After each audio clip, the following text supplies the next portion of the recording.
Final Cat.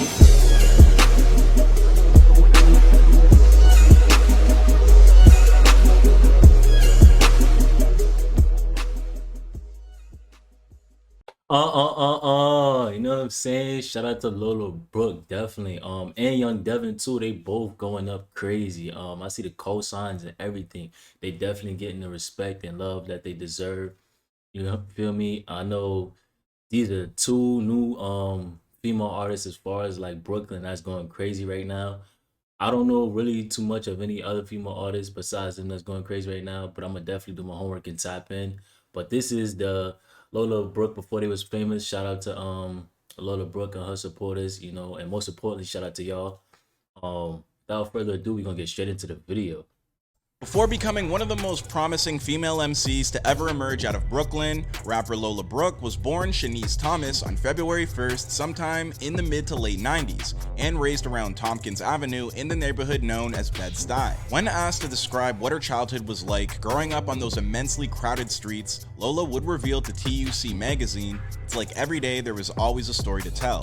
Either I was in it or I was just watching it. It was real corrupted. When I was young, I was thinking these are the things you're supposed to see, like violence or struggles and family issues or whatever with my dad. So I started to think that these are the things I'm supposed to go through." As you can tell from that quote, her childhood was far from easy, but that never prevented Lola from believing that she was meant to accomplish something special. Every day she'd wake up with a feeling deep inside of herself that she was meant to do something spectacular with her life. The question was, what was that something supposed to be?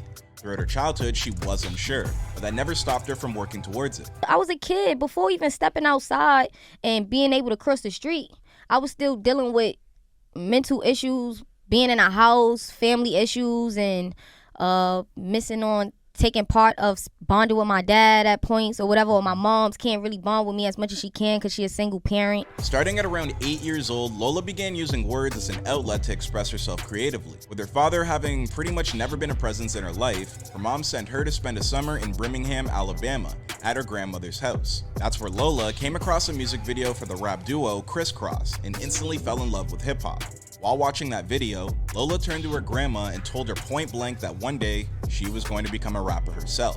Something that a lot of grandmothers probably get scared when they hear. But a lot would have to happen between that realization and the fulfillment of her dreams. With how uncomfortable she was discussing the difficult emotions she was experiencing, Lola begged her mom to bring her home a bunch of journals from the 99-cent store and began chronicling her feelings as often as possible. Eventually, this would lead to her finding new ways to express herself creatively, as she explained to Girls United, telling them, "Probably within the next 2 to 3 years, I started doing poetry. It's crazy because when I went to school, they actually made us do poetry, so I was excited about it. Then I started rapping.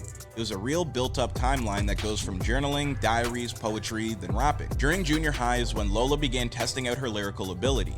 Much to her own surprise, her schoolmates all expressed how talented they thought she was and encouraged her to keep it up. At the time, however, Lola wasn't sure if rap music was going to become anything more than an emotional release valve. But here's the thing, music had always been in her blood.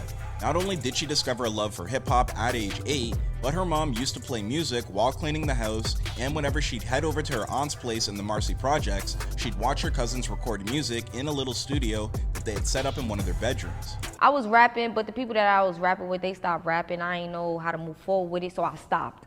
And then I started doing it as a hobby. Like, I was making music, but I was never putting it out. So inspired by her family, culture, and hip-hop icons like Missy Elliott, Eve, Meek Mill, and 50 Cent, Lola would eventually dare to be different. It's crazy because then her and Young Devin get a Meek Mill co-sign, and she got a Future co-sign. That's crazy. Hit New York's freestyle circuit as the first step in launching a career for herself as a hip-hop artist. Now, when it comes to Lola Brooke's rap career, I guess we should start with her rap name. Now, you guys all remember Lola Bunny from Space Jam, right? Okay, good, because it's almost as simple as that. Back in high school, Lola, that's the real-life individual, not the curvaceous animated bunny, used to wear her hair in ponytails, and people would always comment upon her look, telling her that she resembled Lola Bunny. From that point forward, Lola just stuck around as her nickname. But she was getting serious about becoming a rapper. This young woman recognized that she needed a killer handle. So, at 3 a.m. one morning, she and her cousins sat around throwing ideas out until she hit on Lola Brooke, with the last part of the moniker being short for the city of her birth, Brooklyn. With her name now taken care of, the hard part came next. While rising up the ranks of New York's freestyling circuit, Lola was contacted by a fellow rap artist named Bleezy, hit her up on Instagram requesting that she jump on one of his tracks. When Lola got to the studio that day, she ended up meeting everyone in the guy's squad, including producer Rifa Slater, who then signed her to his newly formed imprint label known as Team 80 in 2016. With the support of that organization behind her, Lola began believing in her talents and abilities more than ever before. And soon after, she dropped her first music video, freestyle titled 2017 Flow. Now this was a joint that Lola penned on her way to her day job as a residential aide at a local shelter. Prior to that, she worked a whole bunch of gigs in the service industry, including for The Gap, Little Caesars, Macy's, and more. But her favorite job was working as a residential aide, and back then, she used to take the J train as well as the B46 bus to work, writing the bars to her freestyle along the way. People be homeless, but they not addicts. They really trying to get their life together, but the odds is just beating them crazy. She had no idea that the track would find an audience like it did, but when it blew up online, she recognized that it was time to quit her job at the shelter and get serious about studio time. In fact, 2017 Flow did more than just establish Lola as an artist. It also helped flesh out her network of industry connections because shortly after uploading the music video of that track, Meek Mill would reach out through her comments, calling the single straight fire. Meek comment under your post saying like you fire. Like a lot of flames though, like nah, like he trying to say like you fire. Sign me that. What's up? I'm like, where the comment at? Where the comment at? With Lola having been such a big Meek Mill fan from day one, she couldn't have possibly received a more exciting cosign. And soon enough, these two had struck up a rapport. Meek encouraged her to continue building off her energy and keep up what she was doing, telling her that all the hard work would pay off. And it definitely did when she actually got to open for Meek Mill during a live performance soon after. Over the next few years, Lola would continue following that solid piece of advice, releasing new singles like Options and My Bop. But it wouldn't be until 2021 that she'd actually achieve a breakthrough off the back of her viral drill hit, Don't Play With It. Play with it, don't play with it, don't play with it.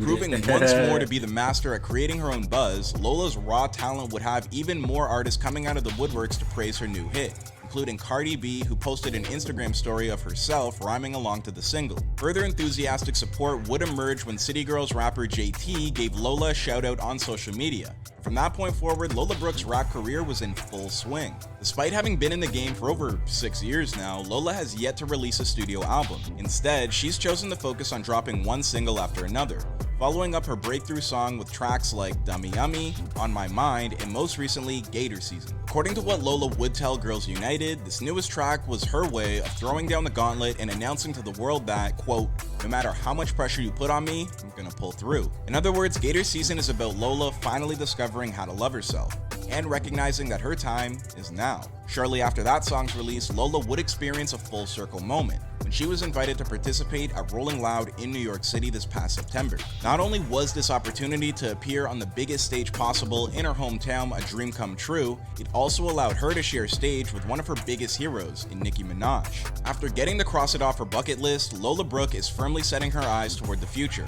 and her goals are far from modest. She described some of them to Sheen magazine by telling the outlet, I want to be the new female face of New York City. I really want to hold that weight. I feel like Nicki did it, Jay did it, Biggie did it, Kim did it, MC Lyte did it. I want to be the one to do it too. I want to do it too. So it's good that she definitely know her history. She got a good music background, so if she wanted to do certain samples, she already know what's up when it comes to that.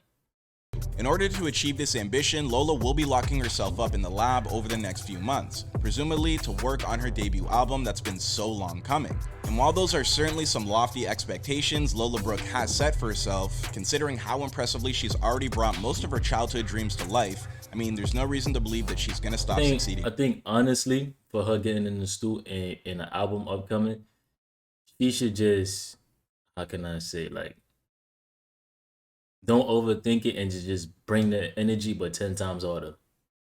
Now, will Lola Brooke truly become the new female face of New York City's hip-hop scene? I mean, we're just gonna have to wait and see. I mean, after all, this is before they were famous. So thank you everybody for watching today's episode, and before you head out, just ask yourself this one question. If you ever received a shout out from one of your childhood idols, would you play it cool or immediately slide into their DMs looking to strike up a conversation? Let me know how you'd let that situation play out in the comment section down below. Otherwise, don't forget to like, subscribe, and turn on your notifications to make sure that you never miss a new episode. I mean, me personally, I would just DM them and thank them. but you can't play it super fanned out. But with that being said, a shout out to Lola Brooke, and I appreciate y'all for the love and support. Love is love, and I'm gonna catch y'all in the next video.